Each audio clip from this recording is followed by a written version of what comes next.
2017 meeting of the City Council is now called to order. Please rise for the Pledge of Allegiance, which will be led by Councilman Kessling.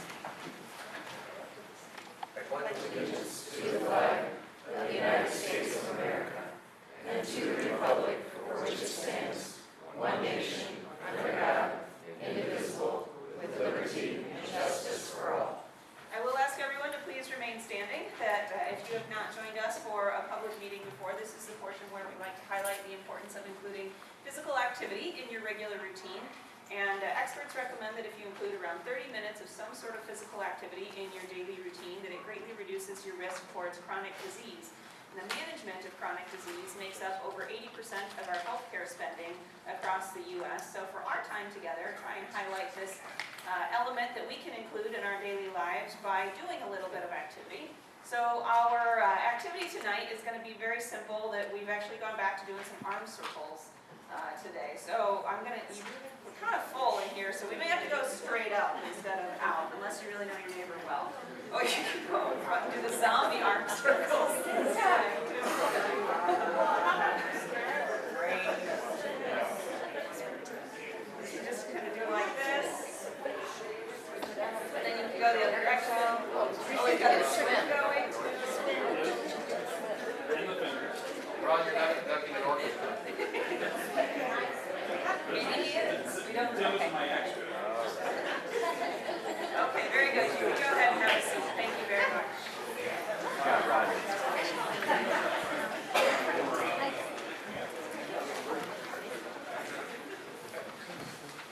Will the clerk please call the roll? Councilman Merzinski, Here. Councilwoman Scheer, Councilwoman Maycheck, Present. Councilwoman Cutler, Councilman Galloway, Here.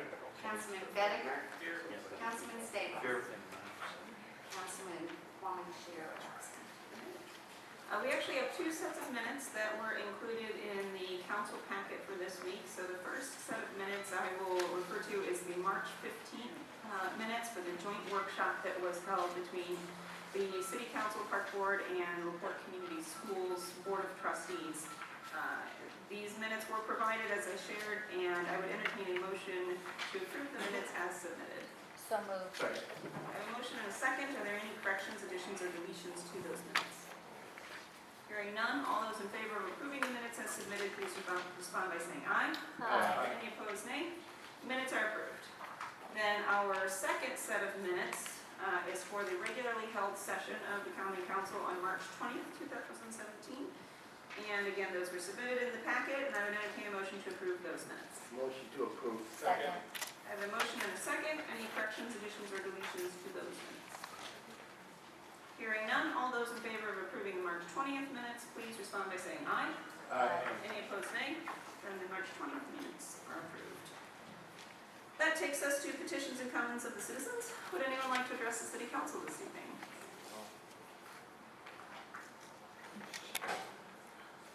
Would anyone like to address the City Council? Would anyone like to address the City Council?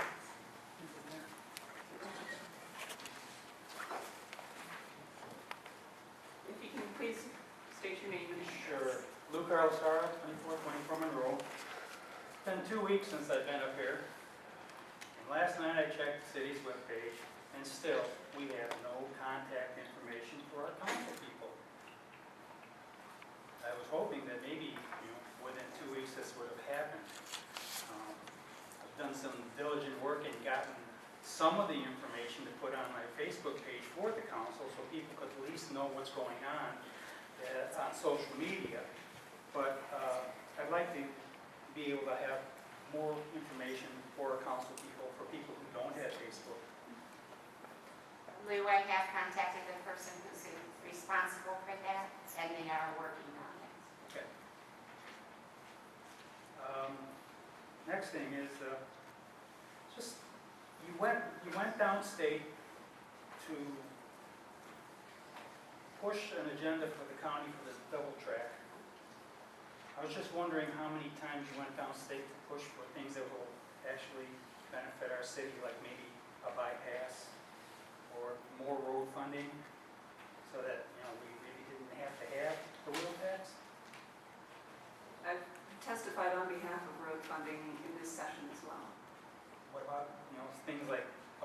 that we've needed for forever.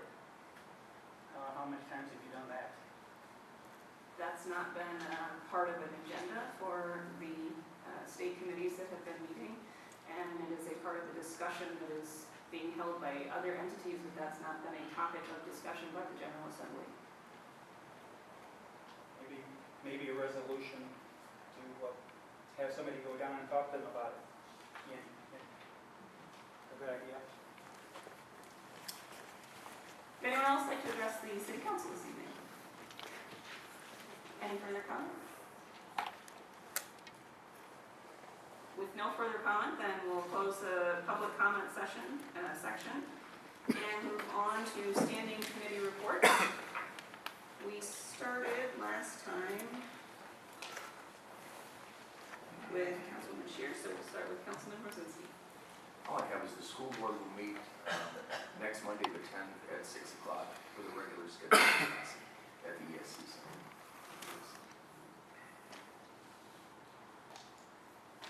Councilman Staples? I have no report, Governor. Okay. Nothing to report. Councilman Galloway? LaPorte County Law Enforcement Police Memorial Ceremony will be Friday, May the 12th. It'll be at the former Elston Middle School located at 317 Detroit Street, Michigan City. The VFW has their officer election tomorrow night, and site review is tomorrow morning, 9 o'clock at the Glency office. Thank you. Councilman Cutler? Hey, the bid, let's see, the bid for meet Monday, April 10th at 5 p.m. This month's meeting of the Historic Preservation Commission will be on Tuesday, April 18th. And the LaPorte Urban Enterprise Association was highlighted in last Friday's Herald Argus, covering the many projects aimed at improving the downtown district and the residential neighborhoods within the zone. In 2016, the UEA committed $120,000 for sidewalk improvements within the zone, many of which took place on Grove Street. Park improvements as a result of a $40,000 grant from the UEA included new lighting at the Thrills and Spills Skate Park, as well as new playground equipment at Fox, Lindenwald, and Rumley Parks. And last year's downtown building rehabilitation program has resulted in 9 facade improvements in the downtown, and the UEA is beginning this year's cycle again with 8 more buildings that will receive the 80-20 grant to include tuck pointing, paint, and awnings. This month's meeting of the UEA will be on Wednesday, April 19th at 4 p.m., held at the Glency Office Conference Room. Thank you. Councilwoman Major? The only thing I have to report is Traffic Commission meets tomorrow, 6 p.m. at the police station. Thank you. That concludes our standing committee reports, which takes us to item number 7 on the agenda this evening. Your Honor, I move to read an ordinance for the second time by title only. Is there a second? Second. I have a motion and a second. All those in favor of the second reading by title only, please respond by saying aye. Any opposed, nay? Then please do so. An ordinance amending ordinance 29-2016, adopting installation of carbon monoxide detectors in new construction.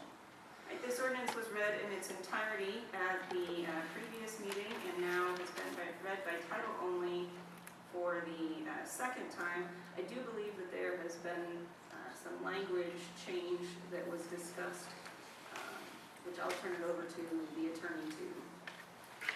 I was informed that there was some discussion at the meeting. I didn't happen to be there, so I know Chief Snyder passed the message along to me that there was some discussion as far as not wanting to have language that limited the availability to install more than one carbon monoxide detector by having the language just read one. So you will see in section 2 where it starts shall have, it is changed from 1 to at least 1 operational carbon monoxide detector, and I think it was Councilman Staples that pointed out that at times there are basically duplexes, so we added the language per unit. So those 2 changes to include the at least 1 and the per unit operational carbon monoxide detectors. Do we have to have an amendment? So that, yeah, that language would have to be basically offered up as an amendment. Is there a motion to amend? I'll make a motion to amend. Second. Okay, I have a motion and a second on the amendment. Any discussion on this? Makes sense. Okay. Then all those respond by saying aye. Aye. Any opposed, nay? Okay, the amendment is now included. At this point, we can have further discussion, or I'm certainly open to entertaining I'm sorry.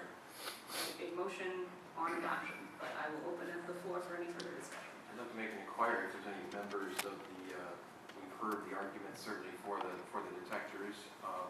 Are there any members of the building trades present that didn't speak during public comment that want to speak on this and give any guidance to the council? If you're here, I'd like to entertain hearing from you. I see there's one gentleman. Come forward, and if you can give your name and address, please. Hi, my name is Michael Bell. My address is 0646 South US 421 Westville, Indiana. I thank you for letting me make a couple comments here. I've been a local builder, county builder for over 35 years. I've been very involved in the builders associations of the local, state, and national levels. Been very involved in the code adoptions and working on that. I just have some concerns on this ordinance that me and fellow builders and our associations are worried about. And the biggest thing is the reliability of them. They continue to be unreliable. Either they're not sensitive enough to detect the problem, or they're too sensitive that creates so many false alarms. I know one local builder that the fire department finally started asking to quit putting them in because there were so many false calls. The technology just doesn't seem to be there right now. Part of it could be just installation problems. This ordinance doesn't address where they go. How many do you need? Are they hardwired? Gas is very different. You know, they also make the combination units with the CO2 and the smoke alarms. So that would be in the ceiling. Gas doesn't always rise. Gas goes lateral. Are some detectors better than others? You know, that doesn't address what we really need to be putting in. Indiana has a statewide, the building code provides an avenue for code change proposals to be vetted by code review committees established by the Indiana Fire Prevention and the Building Safety Commission. The commission has indicated that it is plans to adopt a new code that they've already begun working on, and they've already formed committees and its guidelines, and we feel this is the avenue for this thing to be successful, to go that route, so it can be vetted by the professionals. And I want to be clear, this has nothing to do with what it costs, what builders, what it costs builders. I recommend to my clients that they put them in. I truly believe you should have one. I have one in my house. The problem is I have a problem of that I have to install one, and I have to be responsible for it and liable for it, where the device is very unreliable. So I would like to see this, let the state handle this on the new building code, and I think that's where we get some of these things worked out and make this successful, because right now it just doesn't work. And please don't kill the messenger. I appreciate what you guys are here for, and I see my pastor in the back. I might need some of this thing on the way out. But thank you for your time. I have a question about that, if anyone can offer information about what's going on downstate in terms of this particular issue, if anyone knows any information. I'll ask Chief Snyder to come and speak to that, because he's been in communication, or I guess discussed it with the commission when he was asked to come and testify before them. As far as what's going on downstate, as far as at the legislative level or the buildings, fire and safety building commission? Legislative level, I do know that there was a bill introduced at the legislative level by actually our local representative, our Senator Michael Hodchek. It did not receive hearing. I don't think it received a hearing. I know it did not make it through the legislative session. Follow up on the building and safety, fire safety and building commission. It That is correct. They are going to start looking at revising the entire code, or at least taking an under advisement to supplement to that.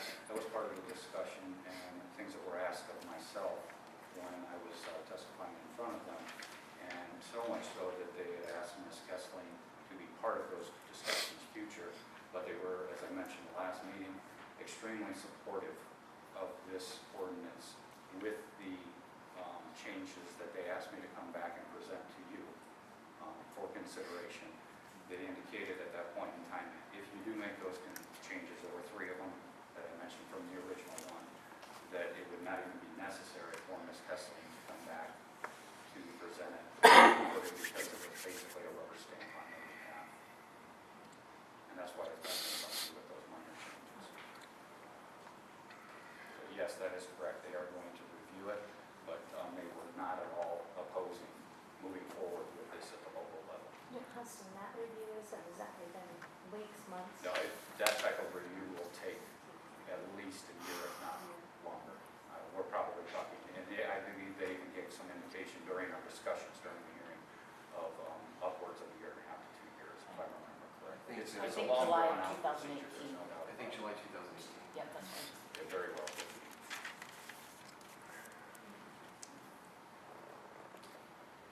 Can you clarify again the reason why some of the builders have said that, or people have said that, you know, the risk is more so in the rental units and older buildings and such? Do we not have, can you clarify again, do we not have the authority to pass an ordinance that involves where you're, you know, because I think what the builders were saying, we have half a dozen building permits that are issued. But anyways, can you speak to that again? Do we not have that authority? What the Fire Safety Building Commission advised to me at that time when this was presented, that if it was including a Class 1 building, which is the building type that you're talking about, that it would have a conflict with current code that's in place. The Class 2, which is what's been clarified here, it will not have a conflict with it, and it would be able to pass. So that was part of what led to their discussion about the revision and how they take this under consideration in the revision. So then, if a realtor sells an older house, like I live in, there's no way we can make them put these detectors in there.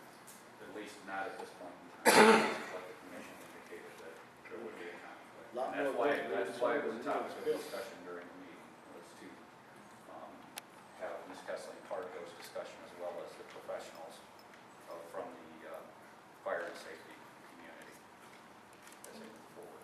You run into an enforcement problem there, even greater than anything that's being discussed here, because you don't have a system where any sort of building inspector is going and inspecting on a regular basis existing structures.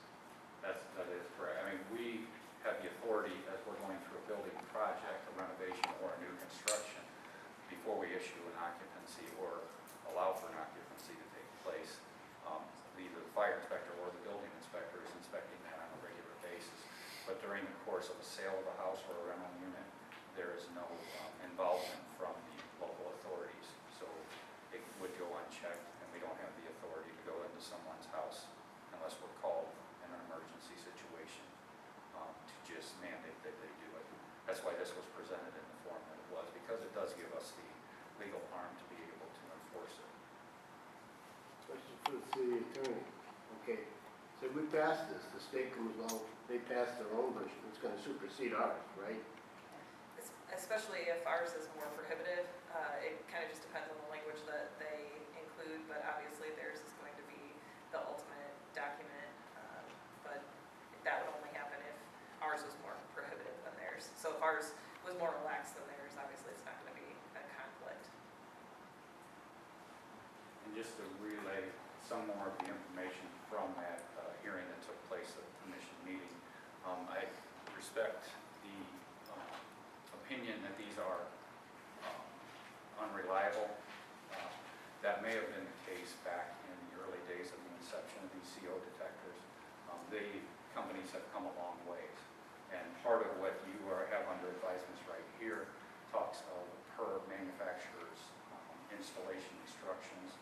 that's why the commission asked me to bring back to you to put that portion in there, so that these are, as part of the ordinance, and again, as part of the inspection process, they will be installed per the manufacturer's recommendations and specifications. And with that language, that obviously ties to the liability. If it's per the manufacturer's specifications, then the reliability lies on the manufacturer's description. Because I know that varies as well too, depending on the price of the carbon monoxide detector. You can get a less expensive one and it just tells you to plug it in, whereas maybe they can range like from $12 to $45, and it says that you have to place it in 5 specific locations in the house. So yeah, there are different manufacturer specifications as well, depending on the price of them too, so. And we specify, again, that goes back to, as I spoke last meeting, the education factor. When we deal with this, we really hit home that you need, if you're going to buy one or even receive one as a gift, make sure that it has an underwriter laboratory or one of the laboratory testing. There's not many on the market that are not, but we want to make sure that the public is aware that they've been put through rigorous testing procedures to receive that stamp of approval. And like I said, most of them are in that case.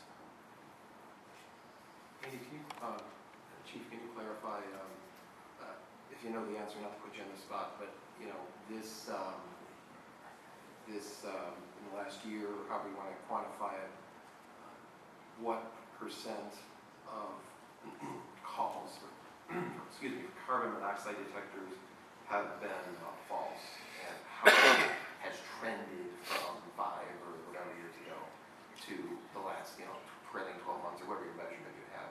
I can give you from our 2016 year-end report, we responded to 48 carbon monoxide calls. Of that, probably half of them did involve some type of carbon monoxide release within. The other ones, that's, you know, it's not to take that as a 50% failure rate or 50% approval rate. What it is a lot of those other ones that we're responding to, the device is activating as it should with a beep, and the people aren't aware. They've even thrown out the instructions, or for whatever reason, they're not aware of what that beep or what that indication is with it. So they call us, which is what we want them to do, and then we will come out there, and our personnel are much better trained, much better advised to point out to them, well, the beep that you're hearing is because the battery is going bad, or the sensor in it is going bad. The same as with the smoke detectors. You know, we don't, and manufacturers says do not likely goes up for 10 years, and they've been around for a while now, so we're seeing some of that. Go back to your other part of the question, Councilman Staples. 10 years ago, 12 years ago, we were seeing a number of them just with temperature changes, air inversions that would trip those CO detectors.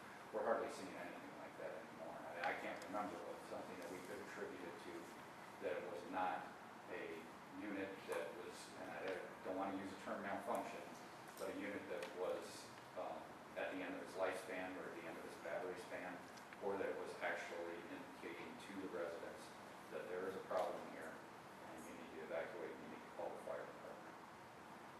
And can you clarify, or Carol or gentlemen back clarify, I think I've heard this from others, what percent rough, of states as a state code require that Class 1 or Class 2, in the country, require these?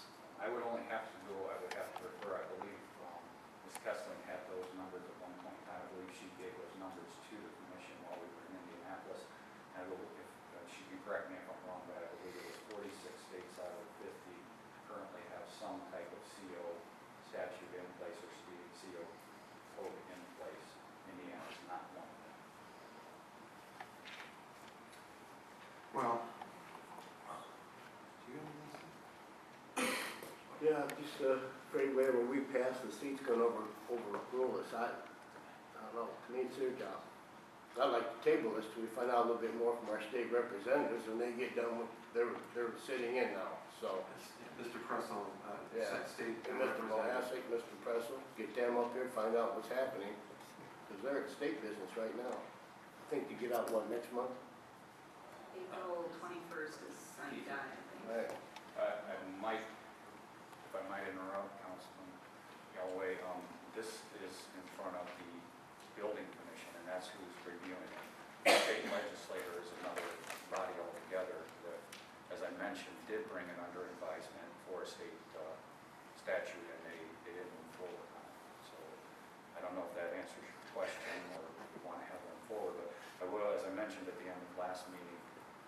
this is on a time-sensitive material and issue with the Fire and Safety Building Commission because they only leave things on their agenda for so long, and then they remove them and the entire process starts over again.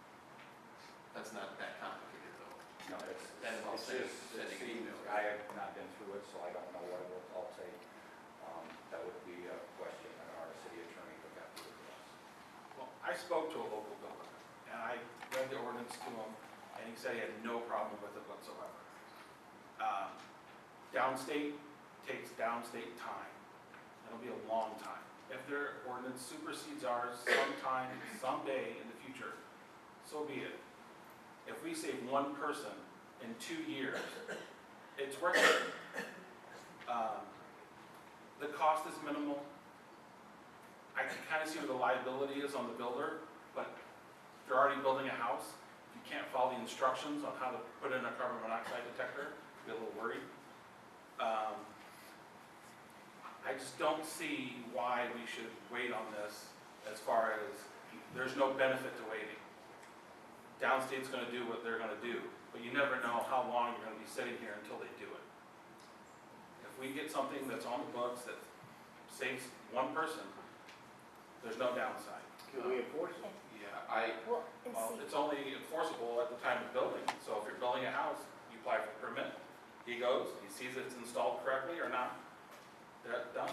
That's basically as far as this goes. and I would like to see it handled basically, I think at state level, just so that we have like uniformity in all of our codes. I work for a builder, he already installs them, I agree with them 100%. You know, he does radon pipes, he does things that he doesn't have to do, he agrees with them, but I just really am still having a struggle with this one, just because I think that I would like to see the state handle it so that we aren't like duplicating our legislation or being overridden or. Well, I think the state will handle it. It's just how long. It's always just comes down to the time.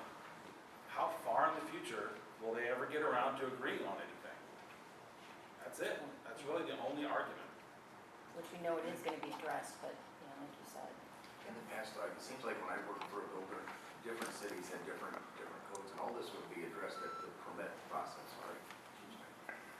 Well, one question that I did have is the element, did they rule out the ability to, since it addressed just new construction, or since it would be made aware of the permit process, any changing of hot water heaters, HVAC and such, would that incorporate older homes? Could it? It could, and the commission themselves only had this to take under advice. So in the future, that So in the future, even you at a local level can take something to the next step, and it just would have to go through this entire process again. But this is what was presented to them. They, like I said, they were completely supportive of it from all of our indications, and they, just needed these changes to make it workable. Oh, I'm torn as far as passing it right now, myself.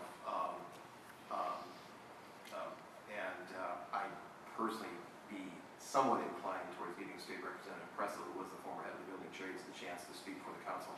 He was trying to get back here in time, but he didn't know when the session was going to end. I don't know the status of the session. I will say this point, and that is that from a cost-benefit analysis, it's easy to say that if it saves one life, it's worth it. But I think a very important point to consider is that if these have a 50% rate or whatever it is of false, that the fire department, and you can clarify, is out and about at a location where it could be at another location. So there is a balance and there is a cost involving, if we eventually have every rental unit in the city that has these, you're going to be getting a lot more calls. So there is a legitimate question to say, are they reliable enough? And is the fire department on a wild goose chase for a carbon monoxide detector, and someone else is burning? So it's not for rentals, but I'm saying it's the beginning. It's not.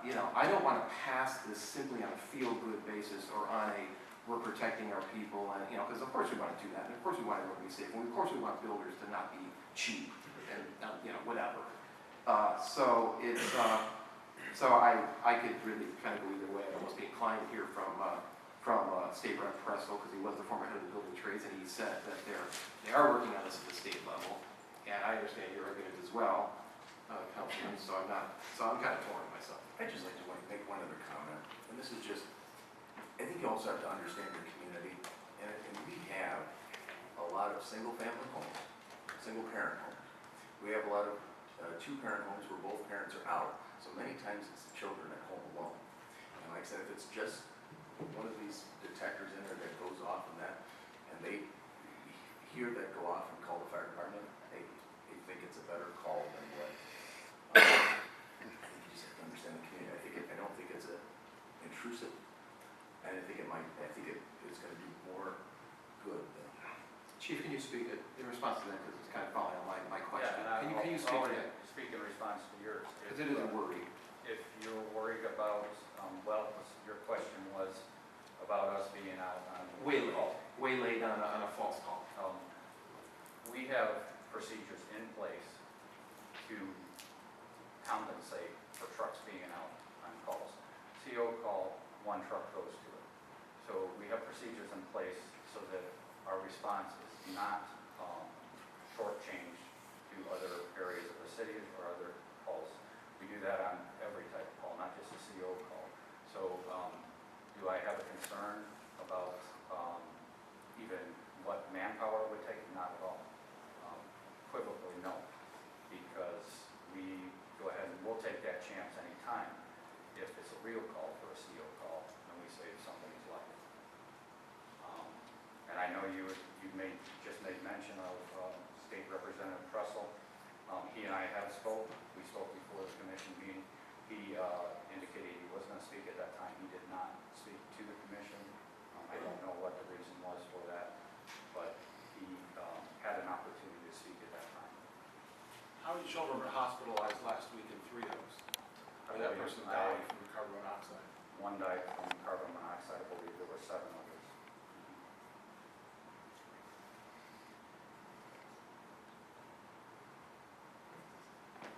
And just to be clear, that my understanding is that if these amendments to the ordinance that was passed December 5th are not adopted, then the building commission will not approve the previously adopted ordinance from December 5th. So the blanket ordinance and effort will then not be accepted by the building commission.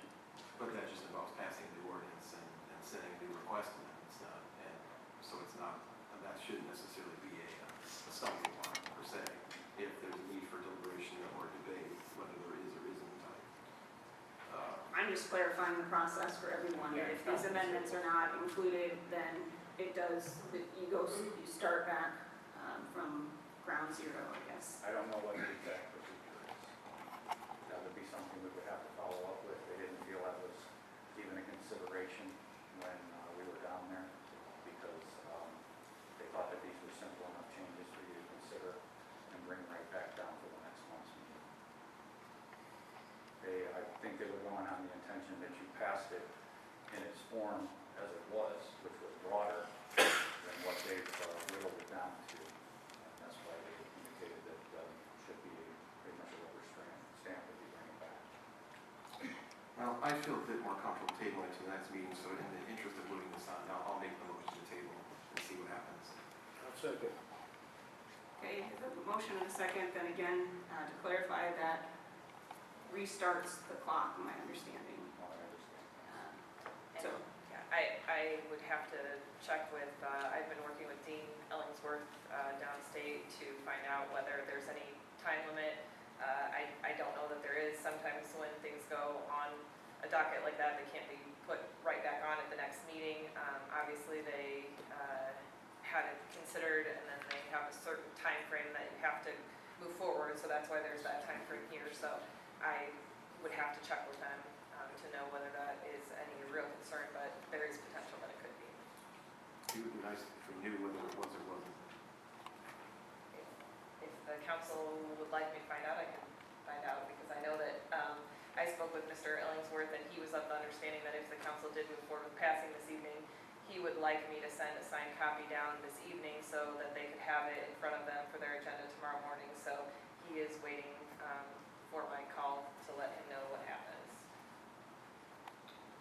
Carol, are you of the understanding that there'll be, like, work for a builder, that there'll be more input on this potentially?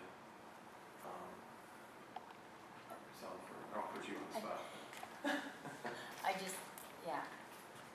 Like I said, I mean, Mitch already does this, so I do think it's a good idea. And I don't know if we could have more people here, but just the people that I've spoken with, the builders that I've spoken with, are just concerned about having, the two separate, like the state ordinance or the state code book and then the ordinance here is, I don't know, I'm still having a struggle with it, so I don't know if. I'm still confused with that, since we passed a much tougher ordinance. I know. Where were all the builders in that time, if they were that much of a concern? I was a watered down version of the building, and we're trying to do something. I think if we passed the first, I don't know if it was 100% or not, why we wouldn't pass the modified version. And then if the state changes, then the state changes.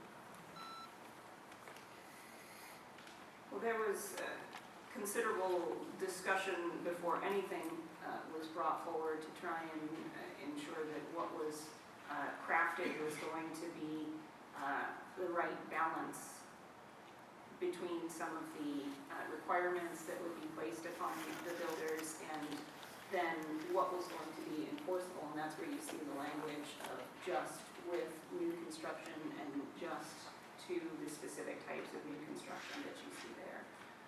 So then we weren't trying to place any sort of restrictions that the city wasn't going to be able to then even enforce and follow up with afterwards. So it was a discussion that went on even before December 5th to try and have an approach that would, I think, instigate more of the conversation as has happened here, and then be able to find a balance amongst the need overall to have this conversation and hopefully provide a little bit more strength behind the message to folks to have carbon monoxide detectors in their homes and facilities overall. I still, on a broader sense, I think the greater message is going to come from advocacy amongst all of us and members in the audience here to encourage folks to have the detectors in their homes more than any regulation at a local or state level is going to do. And that's where I think a lot of the smoke detectors, initially when those started coming out, by having the advocacy for the value that they provide in your homes, really paid off in dividends. And then we saw state law include some of that in their regulations. Regardless of anything that gets done here or at the state level, I think it's an important message for all of us to carry out of the role of having a CO detector in your home and in buildings, the value that they bring overall. And I think that's how that built. How many ordinances were in how many towns all saying you have to have smoke detectors before the state eventually got the hint and did something at the state level. I think that's why it's vital we need to do this in LaPorte. It just sends one more message that we're going to do it without you if you don't get it done yourself. And that may be some of the message that they're looking for from the building commission overall as they are trying to understand what the languages they need to build. I don't know. I'm not saying I want to do it, I'm just saying I want to take on the council meeting, probably to do it. But I'd say call for the question unless we get any comments. Is there any further discussion? Then all those in favor of tabling the ordinance, please respond by saying aye. Aye. I think I heard 3. People would like to talk.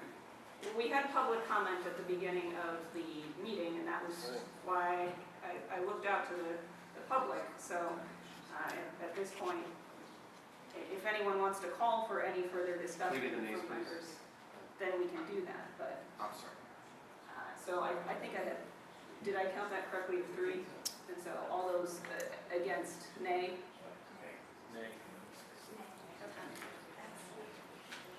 Okay, So the table, you break the tie. I do. And at this point, then, I will vote against tabling the discussion. I'll make a motion for approval. Second. Okay, I have a motion and a second for approval. Any further discussion? All those in favor, please respond by saying aye. Aye. Any opposed, nay? Nay. Nay. So I heard 2 nays. Did I hear it? 4 ayes and 2 against. Thank you. Thank you. All right, so the amendment passes. And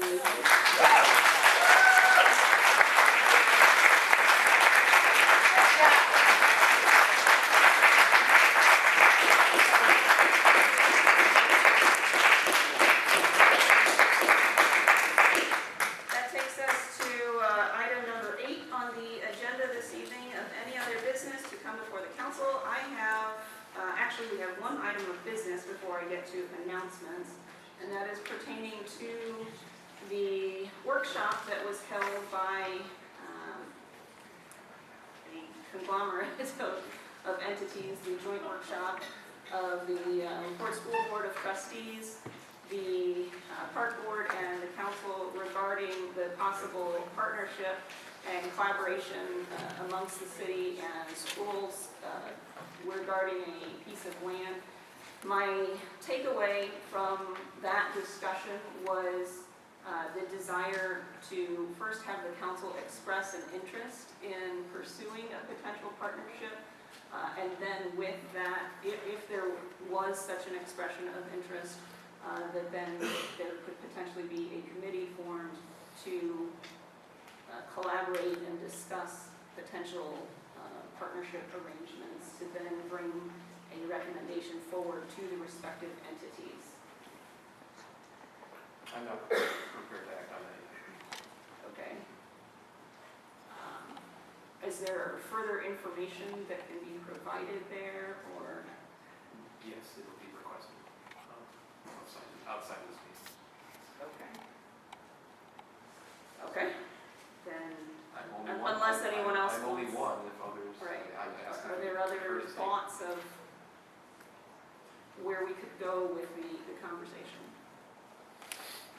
I believe we should move forward with the discussion Okay. in terms of, I guess you were asking if it was, My understanding from, at the end of the joint session was a desire to have some time to review some of the information and then have the council express a desire to, Convey the land inside. If I can speak to it, because I kind of was the one that made the suggestion. My notion was that we essentially, as a body, decide once we're ready to, because we individually made our reviews of this, do we want to convey this land to the school corporation, the soccer field, and whatever that parcel. And once, if we, after we each do our deliberation privately or whatever, is that something you're comfortable with? And once there's a motion, a majority of us that say yes, we're comfortable with that, then there's, committee formation and there's negotiations over what are the terms. Was it a swap for Scott Field? Is it improvements in Kessling Park, the streets there, et cetera? So I'm just not quite ready to make a motion to support an intent to convey property and the establishment of a committee to negotiate over that conveyance. I'm not quite there yet. Obviously the other council people are. I'd ask for the courtesy for a delay on that, but if are there, I'm not aware of any other plans for that particular parcel of land, so. well, I don't know, but I'd like to discuss and review. And I was away the last 6 days in Michigan, just came back a couple days ago, so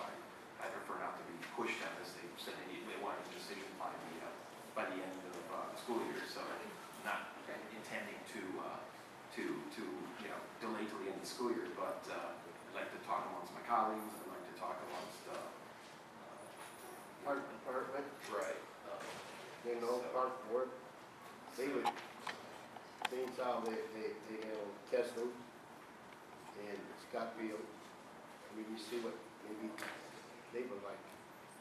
But again, this is not even the decision on doing anything. Right, this It's is- just an agreement to say we would be interested in trying to create an arrangement. This is not setting up the arrangement. Right, it's just coming up with a plan. Well, I So, mean, I don't- yeah, sure. I'm sorry, I don't see the harm in that. You see what? I don't see the harm in that. Well, Just saying that we'll go forward. I mean, Well, if no decisions are being made, it's just an agreement to work well, together and come to a that- solution. Sorry. I thought that it was just for us to work together to come to a solution. It's not gonna be, No, I thought that we should not leave the school corporation hanging, and this body has a responsibility, as does the park board, to say, okay, yes, we're comfortable with the potential conveyance of this land, and we are looking to then establish a committee to consummate a deal, whatever form it takes. And I'm just saying, I'm not there yet. I've had some people saying, you know, where are we gonna play soccer? I've got some questions that I'd like to ask privately. I still haven't talked to the school board president. I want to talk to him. The main presentation was done by Mr. Francisconi. I'd like to do some following up, is all I'm saying, on this matter. But if everyone else wants to express a desire that they want to convey the land, then they make your motion as such tonight, I guess. I have a question. You were in Michigan 6 days. Are the walleyes biting when we up in Michigan? Well, it was Traverse City area, but I was not fishing. There was still snow, some snow. Is there a desire to see something else happen with the school corporation? Sure. Yes. Obviously, it's gonna take time to work out what the details are, and you know, they already expressed the plan that they don't need the land, they're gonna go forward whether they get it from us or not. So we might as well work together as a team and see what the best, you know, arrangement is for the city and the school board. And I think there's an opportunity to have some of the concerns that may be expressed, be a part of conversations at that point too. So that's not to negate any input that folks may have following. Well, that's not a procedure that I approve of personally. I think that that's fine. If the council members feel like, yes, we want to convey this land, 6 out of 7 feel that way, then fine. I'm just not prepared to convey that to the school corporation, because I want to be able to do that in good faith, and I don't have that faith yet inside myself. I haven't done my full diligence, so I'm not there personally. I'm not trying to rush anyone to get there. I'm simply trying to ensure that we are continuing to move the project forward as has been discussed. So he's not prepared to make a motion. I don't know if someone is prepared to make a motion this evening for something else. The motion to form the committee, or motion to pursue the option. To pursue an option. I would say I would make the motion to pursue the option, so we can at least know what our options are. I don't know what that means. What is the motion? That is the most nebulous motion I've ever heard at a city council meeting. I would make a motion to form a committee with the LaPorte School Corporation and LaPorte Board to pursue the property, the Kessling property. Potential sale, potential transfer of the Kessling property. And we can work with those entities to ensure that that committee, when it meets, does not have forum representation, so we can have issues with that. Well, is there a second to the motion? Yeah, exactly. Discussion. I'm uncomfortable with the motion. I think the council should specify who's on the committee and not just, there should be a written resolution or something. I mean, personally, who does this committee consist of? I mean, have we established that? Do we want to establish that? There's a motion to form. isn't that what'll happen? Yeah, I think you're one step ahead. We're just making a motion to set it up. Next time, we'll pick a people. Oh, so there'll be a resolution at the next council meeting? The motion was to form, and so it would have to be formed at some point. It's not forming it at this point, so his motion was. So it's a sense of the council in one sense, okay. We have a motion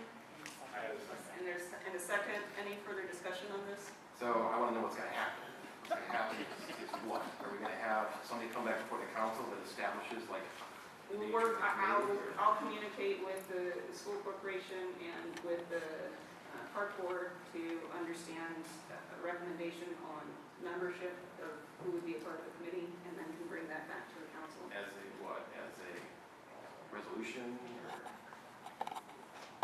Sure. I'm assuming that if each body, obviously, if each body is wanting to join in the process of forming a committee, that each body will probably, or would adopt some form of resolution that would support the forming of this committee in order to address that portion of property. So each separate body, depending on its members, would adopt that, and that would be brought forth after the discussion happens as to who will be placed on that committee. And request if it's a public meeting, we could have public comment at this meeting. The best way would address maybe some of the concerns where people can speak. Well, you can't negotiate, I don't think you negotiate something in a public meeting, so, I mean, that's, but. Not that far yet. No, that's what he was talking about. Whatever. Any further discussion? All those in favor, please respond by saying aye. Any opposed, nay? Nay. Nay. So it's 2 to 4. So we will work on forming that committee. The next items, I just have some announcements to share. Fitness Friday will return for 2017 and will start on the 21st of April. We had some updates at the Board of Public Works meeting earlier that construction will start on the new irrigation system at Beechwood. They are anticipating construction to start probably next week. They had to order the parts and estimate that it'll take about 6 to 8 weeks for the installation. The course will remain open throughout that time frame, and we anticipate that the construction will be complete probably shortly before Memorial Day. So that is moving forward. Also, the water department is going to be doing their annual flushing of the water system throughout the community, starting on the 23rd of April. There was a generalized schedule sent out as a part of the utility bill this month, so there are regions identified of the city with which days they anticipate that the flushing will go, but there may be some changes in that due to what they find along the route of their flushing process. And then the other announcement that I had was for the engineering department is currently accepting applications for the 50/50 sidewalk program right now, and that is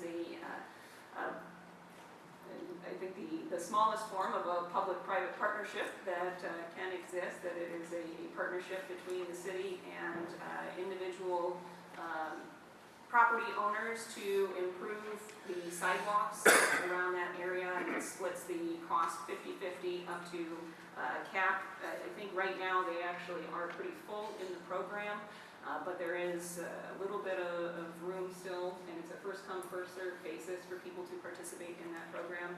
If you're not selected this year, then we do put people in a queue for follow-on years to try and keep looking through that 50/50 Not program. trying to put you on the spot, because you know offhand the amount of match that we're providing this year. I don't know off the top of my I head. don't know either. I want to say that it was a cap of around, actually, you know what, I shouldn't guess. But the application is on the engineering department's website. And then there's been questions previously about progress at the state level with some of the initiatives that this entity has been concerned with, particularly road funding. The state senate offered up their version of some of the road funding aspects. There are some shifts in that as far as where the money would be allocated from any kind of a gas tax increase. It is not directly linked back to any road construction under the Senate version.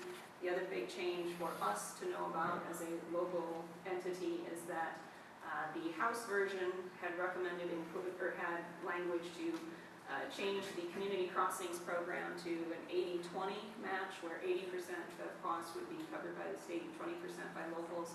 The Senate version reverts back to the current program of 50/50. So it's split in half there.